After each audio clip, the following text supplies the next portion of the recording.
추석날 밤 10시 30분 온종일 상차림을 하고 그릇더미까지 치운 뒤였다. 60대 후반 시어머니 김영자는 부엌 싱크대에 기댄 채 아픈 허리를 주물러댔다. 발목은 퉁퉁 부어 신발이 꽉 껴왔고 손목은 찌릿찌릿 아팠다. 거실에서는 며느리 이채린의 친정 식구들이 여전히 담소를 나누고 있었다. 웃음소리와 TV 소리가 뒤섞여 시끄러웠지만 부엌에서 혼자 뒷정리를 하는 영자에게는 더없이 외로운 소음이었다. 어머님도 이리 와서 앉으세요. 채린의 어머니가 건성으로 말했지만 영자는 고개만 끄덕이며 계속 설거지를 했다. 진심이 아닌 말은 금세 알 수 있었다. 마지막 접시를 닦아내고 나서야 영자는 조심스럽게 거실로 나왔다. 소파는 이미 채린의 가족들로 가득 차 있었고 영자가 앉을 자리는 딱히 보이지 않았다. 채린아, 영자는 며느리를 불렀다. 오늘은 늦었으니 하루만 자고 갈까? 그 순간 거실의 대화가 뚝 멈췄다. 채린의 표정이 굳어지더니 날카로운 목소리가 터져나왔다. 어머님, 집이 좁은 거 아시잖아요. 친정 식구들도 다 묵고 가는데 어머님까지 계시면 솔직히 답답해요. 분위기도 무거워지고요. 거실 공기는 순간 얼어붙었다. 채린의 친정 식구들은 어색한 침묵 속에서 서로를 쳐다봤다. 30년을 키운 아들 민호는 눈을 피한 채 손가락만 만지작거리며 한마디도 꺼내지 못했다. 영자의 얼굴에 잠깐 당황스러운 표정이 스쳤지만 곧 담담한 미소를 지었다. 하지만 그 미소 뒤로 아무도 모르는 결심이 단단히 굳어지고 있었다. 그래, 알겠다. 그럼 나가지. 뭐? 그날 밤 영자는 아무도 예상하지 못한 곳으로 향하게 된다. 그리고 30년 동안 지켜온 비밀이 마침내 세상에 드러나게 된다. 추석 사흘 전 새벽 4시 김영자는 새벽마다 부엌에 섰다. 아파트 단지는 아직 잠들어 있었지만 그녀의 하루는 이미 시작되었다. 냉장고에서 하나씩 꺼내온 재료들이 부엌 조리대 위에 산처럼 쌓였다. 우리 민호가 좋아하던 고사리 무침은 빼면 안 되지. 혼잣말을 하며 고사리를 물에 불렸다. 아들이 어렸을 때 다른 반찬은 안 먹어도 고사리 무침만은 꼬박꼬박 먹던 모습이 떠올랐다. 도마 위에 재료가 쌓일수록 손등은 퉁퉁 부었다. 관절염으로 아픈 손가락으로 물을 채 썰고 당근을 얇게 점이며 시금치를 한 포기씩 다듬었다.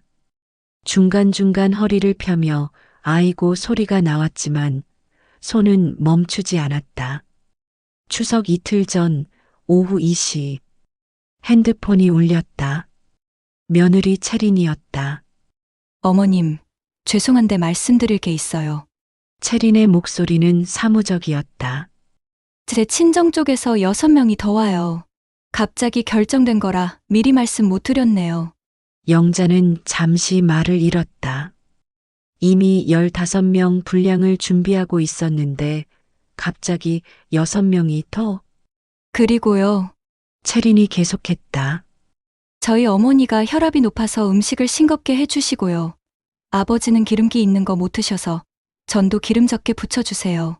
아, 김치는 맵기 조절해서 2가지로 만들어주시고 과일도 보기 좋게 따로 담아주세요.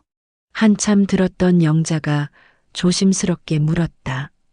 채린아, 그럼 나물도 간 조절해서 따로 무쳐야 하는 거야? 네, 그래 주시면 좋겠어요. 아, 그리고 우리 조카가 음식하려 먹어서 계란말이 따로 해주실 수 있을까요? 설탕 빼고요. 전화를 끊고 나서 영자는 부엌에 앉아 한참을 멍하니 있었다. 나는 요리사가 아니라 가족인데 혼잣말이 새어나왔다. 30년 동안 이 집을 위해 살았는데 언제부터 나는 이렇게 부려먹는 존재가 되었을까? 하지만 곧 다시 일어나 재료를 더 사러 나갔다. 마트에서 장바구니 2개를 가득 채워 돌아왔지만 무거운 건 장보다는 마음이었다. 추석 하루 전 밤 11시 영자는 여전히 부엌에 서 있었다. 고사리 2가지 맛, 시금치 2가지 간, 김치 2단계 맵기. 같은 음식을 다른 방식으로 만들어야 했다. 어머님, 내일 새벽 몇 시에 오세요? 채린의 문자가 왔다. 5시쯤 갈게. 영자가 답장을 보냈다. 좀 더 일찍 와 주시면 안 될까요? 4시 반쯤. 제 친정 쪽에서 10시에 오거든요. 영자는 핸드폰을 내려놓고 시계를 봤다. 4시 반에 가려면 3시에는 일어나야 했다. 잠들 시간은 고작 3시간 남짓이었다. 그날 밤 영자는 잠들기 전에 거실 창문으로 나가 야경을 바라봤다. 멀리 강남의 네온 사인들이 반짝이고 있었다. 언젠가는 모든 게 달라질 수도 있겠지. 그런 생각을 하며 잠들었다. 새벽 3시 30분. 알람보다 일찍 깬 영자는 조용히 일어나 씻었다. 거울 속 자신의 모습이 초라해 보였다. 백발이 성성하고 눈가의 주름은 깊어졌으며 어깨는 구부정했다. 하지만 눈빛만은 여전히 또렷했다. 손수 싼 반찬통 8개를 봉지에 담았다. 김치통, 나물통, 밑반찬통. 하나하나가 정성이었지만 무게가 상당했다. 계단을 내려갈 때마다 어깨가 아팠다. 새벽 4시 30분 마이너스 아들 집 도착. 현관문을 열자 채린이 잠옷 차림으로 나와 있었다. 인사도 없이 첫마디가 터져 나왔다. 어머님 오셨어요? 주방에 바로 들어가 주세요. 친정 쪽 10시에 온다고 했는데 준비할 게 너무 많아요. 잘 잤니? 영자가 인사했지만 채리는 이미 방으로 들어가고 있었다. 영자는 한숨을 삼켰다. 그래. 또 참고 넘어가자. 30년 동안 해온 일이었다. 오늘 하루만 더 견디면 된다. 부엌에 들어서자 해야 할 일의 규모가 한눈에 들어왔다. 상차림용 그릇들이 싱크대에 쌓여 있고 냉장고는 재료로 가득했다. 가스레인지 5개 구역을 모두 써도 모자랄 판이었다. 영자는 앞치마를 두르고 본격적으로 요리를 시작했다. 먼저 밥솥 3개에 밥을 지었다. 성인 20명이 먹을 양이었다. 그 다음에는 나물부터 손질했다. 고사리 무침 마이너스 일반 간과 싱거운 간 2가지, 시금치 무침 마이너스 참기름 많이, 참기름 적게 2가지, 콩나물 무침 마이너스 마늘 많이, 마늘 적게 2가지, 도라지 무침 마이너스 매운맛, 순한맛 2가지. 같은 재료로 다른 맛을 내는 건 생각보다 복잡한 일이었다. 조미료를 따로 계량하고 무치는 그릇도 따로 써야 했다. 설거지거리는 배로 늘어났다. 가장 힘든 작업이 시작되었다. 파전, 호박전, 생선전, 고기전. 채린의 요청대로 기름을 적게 써서 부치려니 눌어붙지 않게 하는 것도 일이었다. 팬에서 지글거리는 소리와 함께 기름이 튀었다. 앞치마로 막았지만 손등에 기름이 튀어 빨갛게 달아올랐다. 어머님, 환풍기 좀 틀어주세요. 방에서 채린의 목소리가 들렸다. 냄새 때문에 애들이 잠 못 자요. 환풍기를 틀고 창문까지 열었지만 부엌은 여전히 후끈했다. 이마에 땀이 송골송골 맺혔다. 마지막으로 과일을 깎기 시작했다. 사과, 배, 감, 귤. 20명이 먹을 양이면 각각 서너 개씩은 깎아야 했다. 체린의 주문대로 보기 좋게 만들려니 시간이 배로 걸렸다. 사과는 토끼 모양으로, 배는 꽃 모양으로, 귤은 까서 모양을 내어. 식당 주방장이라도 이 정도 요구사항은 없었을 것이다. 허리는 이미 뻐근했지만 멈출 수 없었다. 시계를 보니 손님들 올 시간이 코앞이었다. 상차림을 마친 영자는 잠깐 의자에 앉아 숨을 고르려 했다. 하지만 현관문이 열리는 소리가 들렸다. 체리나, 우리 왔다. 체린의 어머니 목소리가 들렸다. 영자는 다시 일어나 앞치마를 다시 고쳐 매고 인사를 나갔다. 안녕히 오셨어요. 고생 많으셨습니다. 하지만 정작 체리는 영자를 거들떠보지도 않고 친정 식구들을 맞느라 바빴다. 영자는 혼자 부엌으로 돌아가 마지막 상차림을 완성했다. 오전 11시- 첫 상차림. 드디어 상이 차려졌다. 큰 상 2개에 음식이 가득했다. 영자가 5시간 동안 정성스럽게 준비한 추석 음식들이었다. 나물 8가지, 전 6가지, 김치 2가지, 각종 밑반찬까지. 와, 정말 많이 준비하셨네요. 체린의 언니가 감탄했다. 하지만 그 감탄은 오래가지 않았다. 첫 숟가락을 뜬 체린의 아버지가 인상을 찌푸렸다. 이거 좀 짜네. 시금치 무침을 맛본 체린의 어머니도 고개를 저었다. 내 입맛에는 좀 강한데? 고사리 무침을 맛본 조카가 이상한 맛이라며 젓가락을 내려놓았다. 영자는 가슴이 철렁했다. 분명 간을 여러 번 맞춰봤는데 전이 생각보다 무겁다. 체린의 남동생이 말했다. 파전에 기름이 너무 많은 것 같은데?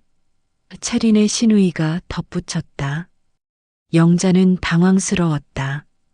기름을 적게 써달라는 주문에 맞춰 최대한 줄였는데 오히려 무겁다니? 가장 충격적인 것은 체린의 반응이었다. 며느리는 친정 식구들 앞에서 대놓고 말했다. 어머님, 제가 분명히 싱겁게, 가볍게 해달라고 말씀드렸잖아요.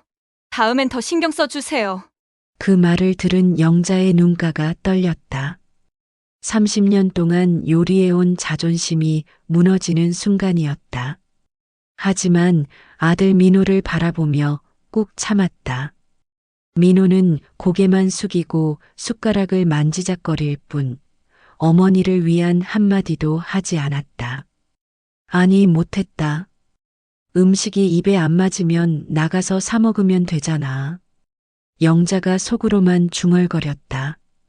하지만 그 말은 결국 입 밖으로 나오지 않았다. 모든 사람들이 배를 채운 후에야 영자는 남은 음식으로 혼자 점심을 먹었다. 아침부터 아무것도 먹지 못했던 그녀에게는 뒤늦은 식사였다. 하지만 정작 자신이 만든 음식은 입에서 넘어가지 않았다. 정성껏 만들었지만 아무도 맛있다고 하지 않는 음식, 오히려 흠만 잡는 음식을 어떻게 맛있게 먹을 수 있겠는가. 영자는 몇 숟가락 먹고 나서 그릇을 내려놓았다. 그리고 다시 부엌으로 가서 설거지를 시작했다. 점심상 뒷정리가 기다리고 있었다. 오후 3시- 간식 준비. 점심 설거지를 마치고 잠깐 쉬려 했지만 체린의 부름이 또 시작됐다. 어머님, 차 좀 끓여주세요. 깨도 만들어주시고. 영자는 다시 부엌에 섰다. 생강차, 대추차, 녹차. 각자 기호에 맞춰 다른 차를 끓여야 했다. 식혜는 미리 만들어 두었지만 그릇에 나누어 담고 고명을 올리는 것도 일이었다. 어머님, 과자도 예쁘게 담아서 내주세요. 체린이 또 주문했다. 과자를 종류별로 나누어 접시에 담고 견과류도 따로 준비했다. 영자의 발걸음이 부엌과 거실 사이를 끊임없이 오갔다. 오후 5시 마이너스 저녁 준비. 어머님, 저녁은 간단히 할까요? 채린이 말했다. 하지만 간단히의 기준이 문제였다. 국수를 삶고 김치찌개를 끓이고 새로운 반찬도 몇 가지 더 준비해야 했다. 점심에 부족하다고 했던 음식들을 보완해서 다시 만들어야 했다. 영자는 이미 탈진 직전이었다. 아침부터 거의 12시간을 서서 일했다. 무릎은 후들거렸고 허리는 곧 부러질 것 같았다. 오후 7시 마이너스 저녁상. 저녁상이 차려지고 사람들이 다시 모였다. 하지만 분위기는 낮과 별반 다르지 않았다. 국수가 좀 짜네. 또 시작됐다. 김치찌개는 어때? 채린의 어머니가 물었다. 괜찮긴 한데 뭔가 아쉬워. 채린의 아버지가 답했다. 영자는 더 이상 신경 쓰지 않기로 했다. 어차피 뭘 해도 만족시킬 수 없을 것 같았다. 밤 8시 마이너스 뒷정리와 또 다른 주문들. 저녁을 마친 후에도 영자의 일은 끝나지 않았다. 설거지, 정리, 청소, 그리고 끊임없는 추가 주문들. 어머님, 과일 좀 더 깎아주세요. 어머님, 물 좀 끓여서 보리차 만들어주세요. 어머님, 아기가 배고프다는데 뭔가 간단한 거 없나요? 영자는 로봇처럼 움직였다. 더 이상 감정도 없었다. 그냥 시키는 대로 하는 기계가 된 기분이었다. 밤 9시 30분 마이너스 한계점. 마침내 영자의 몸이 한계를 알렸다. 부엌에서 설거지를 하다가 갑자기 현기증이 났다. 벽에 손을 짚고 겨우 버티며 깊게 숨을 쉬었다. 거울에 비친 자신의 모습은 처참했다. 머리는 헝클어졌고 옷은 음식 얼룩투성이었다. 얼굴은 창백했고 눈은 충혈되어 있었다. 나는 언제까지 이렇게 살아야 할까? 거울 속 자신에게 물었다. 하지만 답은 돌아오지 않았다. 밤 10시 마이너스 마지막 요청. 모든 일이 끝나고 영자가 잠깐 거실 구석 의자에 앉아 있을 때였다. 채린의 친정 식구들은 여전히 TV를 보며 담소를 나누고 있었고 아들 민호는 소파에서 핸드폰만 들여다보고 있었다.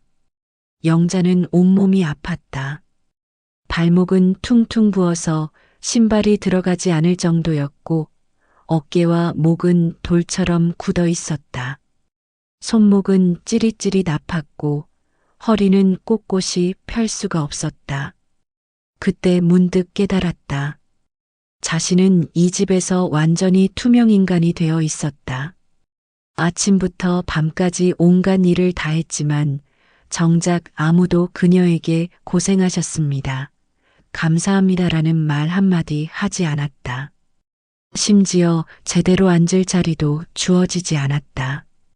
소파는 채린의 가족들이 차지했고 영자가 앉을 수 있는 곳은 부엌 구석의 딱딱한 의자뿐이었다. 영자는 조심스럽게 입을 열었다. 채린아, 채린이 고개를 돌렸다. 얼굴에는 뭔 일이냐는 표정이 역력했다. 늦었으니 나도 오늘은 여기서 자고 가면 어떨까? 영자의 목소리는 작았고 조심스러웠다. 순간의 정적. 그 순간 거실의 모든 대화가 뚝 멈췄다. TV 소리만 이상하게 크게 들렸다. 채린의 친정 식구들은 모두 이쪽을 쳐다봤다. 채린의 얼굴이 굳어지더니 날카로운 목소리가 튀어나왔다. 어머님, 집이 좁은 거 아시잖아요. 친정 식구들도 다 묵고 가는데 어머님까지 계시면 솔직히 답답해요. 영자는 가슴이 쿵했다. 하지만 체리는 거기서 멈추지 않았다. 분위기도 무거워지고요. 오늘은 그냥 집에 가세요. 30년의 결정적 순간, 모든 사람의 눈이 영자에게 향했다. 어색한 침묵이 흘렀다. 영자는 아들을 바라봤다. 30년을 키운 아들, 자신이 모든 것을 바쳐 기른 아들이 뭐라고 할까 기대했다. 하지만 민호는 입술만 달싹거리다가 결국 아무 말도 하지 못했다. 그 순간이었다. 영자의 마음속에서 뭔가 딱하고 끊어지는 소리가 났다. 30년 동안 참아온 모든 것, 30년 동안 견뎌온 모든 것이 한순간에 무너져 내렸다. 영자의 얼굴에 서늘한 웃음이 번졌다. 하지만 그 웃음은 슬프지도 화나지도 않았다. 오히려 해방감 같은 것이 느껴졌다. 그래? 영자의 목소리는 의외로 차분했다. 내가 하루 자고 가면 그렇게 분위기가 무거워져? 그럼 불편하지 말라고 내가 나가주지. 체리는 다소 당황한 표정이었다. 시어머니가 이렇게 순순히 나간다고 할 줄은 몰랐던 것이다. 대신 영자가 다시 입을 열었다. 난 내 집으로 갈 거다. 혼란스러운 반응들. 아무도 그녀가 무슨 뜻인지 몰랐다. 내 집이라니? 영자는 전세 원룸에서 혼자 살고 있었는데 무슨 내 집이란 말인가? 어머님, 그게 무슨... 민호가 처음으로 입을 열었다. 하지만 영자는 이미 부엌으로 들어가 앞치마를 벗고 있었다. 30년 동안 착용해온 앞치마, 30년 동안 자신을 묶어둔 끈을 벗어던지는 기분이었다. 나 이제 간다. 영자가 말했다. 30년 동안 고생 많았고 이제 내 갈 길 간다. 체린의 친정 식구들은 서로를 쳐다보며 당황해했다. 이런 상황을 어떻게 받아들여야 할지 몰랐다. 영자는 핸드폰을 꺼내 어디론가 전화를 걸었다. 네, 맞습니다. 지금 바로 갑니다. 전화를 끊고 나서 영자는 마지막으로 아들을 바라봤다. 민호야, 너는 이제 어른이니까 내 가정을 잘 꾸려라. 나는 내 인생을 살아보겠다. 밤 10시 45분 마이너스 아파트 단지 앞. 아파트 단지를 나온 영자는 휴대폰을 다시 꺼냈다. 네, 도착했습니다. 메트로 타워로 바로 가주세요. 몇 분 후 검은색 고급 세단이 조용히 도착했다. 차에서 내린 운전기사는 정중하게 허리를 숙였다. 회장님, 오랜만입니다. 준비되었습니다. 영자가 차에 오르는 모습을 본 아파트 단지 경비원은 눈을 비비며 놀라워했다. 저 할머니가 저런 차를 타신다고? 차량이 향한 곳은 강남 한복판에 있는 메트로 타워였다. 지상 63층의 초고층 빌딩이었고 영자가 향한 곳은 최상층 펜트하우스였다. 엘리베이터가 최상층에 도착하자 문이 열리며 거대한 거실이 나타났다. 바닥부터 천장까지 이어진 통유리창 너머로 서울 시내 전체가 한눈에 들어왔다. 회장님 돌아오셨습니다. 가정부 김 여사가 반갑게 맞았다. 오늘 많이 힘드셨죠? 영자는 30년 만에 진짜 집에 돌아온 기분이었다. 여기서는 누구도 그녀를 부려먹지 않았다. 여기서는 그녀가 주인이었다. 영자는 거실 소파에 앉아 따뜻한 차를 마시며 지난 30년을 되돌아봤다. 남편이 세상을 떠나고 혼자 남겨진 영자는 아들을 위해 모든 것을 숨겼다. 남편이 남긴 거대한 부동산 사업, 수십 채의 건물, 수백억의 재산, 모든 것을 조용히 관리하면서도 겉으로는 평범한 시어머니 역할만을 했다. 왜 그랬을까? 아들이 부담을 느끼지 않기를 바랐기 때문이었다. 며느리가 돈 때문에 결혼했다는 오해를 받지 않기를 바랐기 때문이었다. 가족이 진짜 가족으로 지내기를 바랐기 때문이었다. 하지만 결과는 어땠는가? 30년 동안 영자는 투명 인간이 되었다. 존중받지 못하는 존재가 되었다. 부려먹기만 하는 존재가 되었다. 영자는 창밖 야경을 내려다보며 중얼거렸다. 30년 동안 참아왔지. 하지만 이제 누가 불편한지 똑똑히 보여주마. 그녀의 눈에는 30년 동안 보이지 않던 빛이 돌았다. 더 이상 참고 견디는 삶은 끝났다. 이제는 자신의 진짜 인생을 살아갈 시간이었다. 책상 서랍에서 서류들을 꺼냈다. 부동산 등기부등본, 회사 지분 증명서, 은행 잔고 증명서, 30년 동안 숨겨왔던 진실이 서류 위에 고스란히 기록되어 있었다. 김영자의 진짜 정체, 메트로 타워를 포함한 강남 주요 건물 12채의 실소유주, 세계 회사의 대주주, 부동산 자산만 수천억 원 규모, 30년간 조용히 사업을 운영해온 숨은 거물. 평생 허드렛 일하는 노인으로만 여겨졌던 그녀는 사실 웬만한 대기업 회장보다도 더 큰 자산가였다. 새벽 2시 아들에게서 온 전화. 핸드폰이 울렸다. 아들 민호였다. 어머니, 지금 어디 계세요? 갑자기 그렇게 나가시면. 영자는 잠시 침묵했다가 차분히 답했다. 민호야, 나는 내 집에 있다. 진짜 내 집에. 무슨 말씀이세요?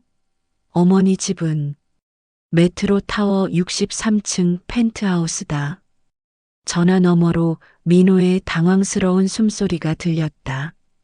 어머니, 지금 무슨 말씀을. 내일 시간 있으면 올라와라. 30년 동안 말하지 못했던 얘기를 해주겠다. 영자는 전화를 끊었다. 30년 만에 아들에게 떠있떡에 말할 수 있게 된 기분이었다. 새벽 3시 체린에게서 온 문자. 이번에는 며느리 체린에게서 문자가 왔다. 어머님, 오늘 제가 너무 심했습니다. 죄송해요. 집에 들어오세요. 영자는 문자를 읽고 씁쓸하게 웃었다. 이제 와서 사과? 이미 늦었다. 답장을 보냈다. 체린아, 나는 이제 내 인생을 살겠다. 30년 동안 참아온 게 충분하다. 너희들도 이제 어른들이니 알아서 잘 살아라. 가정부 김 여사가 따뜻한 우유를 가져왔다. 회장님, 이제 정말 끝이신 거죠? 30년 동안 참으시느라 얼마나 힘드셨어요. 김 여사, 나도 바보였어. 왜 그렇게 참았는지. 내가 뭘 그렇게 눈치를 봤나? 아드님이 놀라시겠어요. 어머님이 이렇게 대단한 분이신 줄 꿈에도 몰랐을 텐데. 영자는 고개를 끄덕였다. 놀라겠지. 하지만 이제 알아야 할 때가 됐어. 나도 나이가 있는데 언제까지 숨어만 살 수는 없잖아. 동이 트기 시작했다. 통유리창 너머로 서울의 아침이 밝아오고 있었다. 영자는 30년 만에 진짜 자신의 공간에서 해돋이를 보고 있었다. 핸드폰이 계속 울렸다. 민호, 체린의 어머니. 하지만 영자는 받지 않았다. 이제 그들의 부름에 뛰어갈 이유가 없었다. 책상에서 회사 서류들을 꺼내 들여다봤다. 30년 동안 뒷전에 두었던 사업들을 다시 챙겨볼 시간이었다. 이제 시작이야. 영자가 혼잣말을 했다. 진짜 내 인생이 시작되는 거야. 뜻밖에도 영자의 카밍아웃은 금세 화제가 되었다. 메트로 타워의 실소유주가 30년 동안 숨어 지냈다는 소식이 부동산 업계에 퍼진 것이다. 김영자 회장 재등장. 30년간 숨어 지낸 부동산 여왕. 수천억 자산가의 조용한 복귀. 언론의 관심이 쏟아지기 시작했지만 영자는 담담했다. 이제 더 이상 숨을 이유가 없었다. 오전 9시 마이너스 민호의 방문. 초인종이 울렸다. 아들 민호였다. 얼굴은 창백했고 눈은 충혈되어 있었다. 밤새 잠을 못 잔 게 분명했다. 어머니, 이게 정말이에요? 들어와라. 영자가 문을 열어주었다. 민호는 펜트하우스를 둘러보며 말을 잇지 못했다. 이런 곳에서 어머니가 살고 있었다니. 믿을 수가 없었다. 어머니 왜 30년 동안 이런 걸 숨기셨어요? 영자는 소파에 앉으며 차분히 설명했다. 남편이 세상을 떠난 후 혼자서 사업을 관리해야 했던 것, 아들에게 부담을 주고 싶지 않아서 숨겼던 것, 가족이 진짜 가족처럼 지냈으면 좋겠다고 생각했던 것. 하지만 결과가 어땠니? 영자가 물었다. 30년 동안 난 너희들에게 어떤 존재였어? 민호는 대답할 수 없었다. 어머니가 말하는 게 맞았다. 자신들은 어머니를 당연한 존재로만 여겼다. 존중하지도 감사하지도 않았다. 민호와 함께 채린도 왔다. 어제와는 완전히 다른 모습이었다. 어머니의 진짜 정체를 알고 나서 자신이 얼마나 무례했는지 깨달은 것이다. 어머님, 정말 죄송합니다. 채리는 고개를 숙였다. 제가 어제 너무 심한 말을. 하지만 영자의 반응은 담담했다. 채리나 사과할 것까지는 없어. 너는 내가 아는 선에서 행동한 거니까. 어머님, 하지만 이제는 달라져야 해. 나도 이제 내 자리에서 내 인생을 살겠다. 너희들도 너희 방식대로 살아라. 영자는 아들과 며느리에게 명확히 했다. 이제 예전처럼 당연하게 희생하고 당연하게 참는 삶은 끝났다는 것을, 서로 존중하는 새로운 관계를 만들어 가야 한다는 것을, 추석이나 명절에 오고 싶으면 와도 돼. 하지만 나는 더 이상 뒷바라지만 하는 사람이 아니야. 나도 이제 내가 하고 싶은 일이 있거든.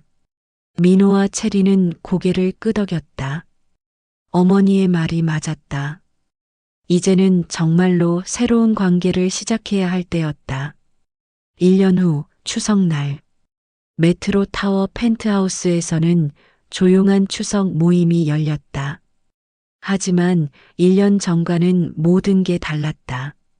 영자는 더 이상 부엌에서 혼자 요리하지 않았다. 대신 근사한 한정식 전문점에서 음식을 주문했고 가족들이 함께 상을 차렸다. 민호는 이제 어머니에게 고생하셨습니다. 감사합니다라는 말을 자연스럽게 했다. 채린 역시 예전의 무례함은 사라졌다. 어머님, 올해는 정말 편안한 추석이네요. 채린이 말했다. 그래, 이게 진짜 명절이지. 영자가 미소 지었다.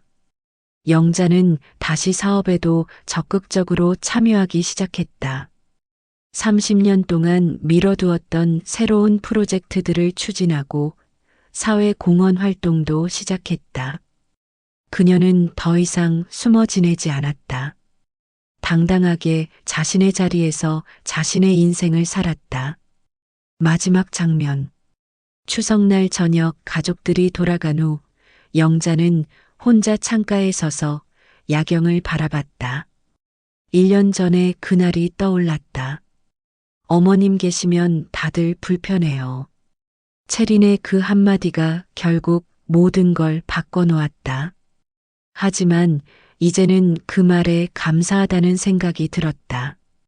그 말이 없었다면 자신은 아마 죽을 때까지 그렇게 살았을지도 모른다. 영자는 창밖을 바라보며 조용히 중얼거렸다. 30년 늦었지만 이제라도 내 인생을 찾았으니 다행이야. 서울의 야경이 반짝이고 있었다. 그리고 그 빛 속에서 영자의 새로운 인생도 빛나고 있었다. 때로는 가장 아픈 말이 가장 필요한 깨달음을 준다. 그리고 그 깨달음이 새로운 인생의 시작이 된다.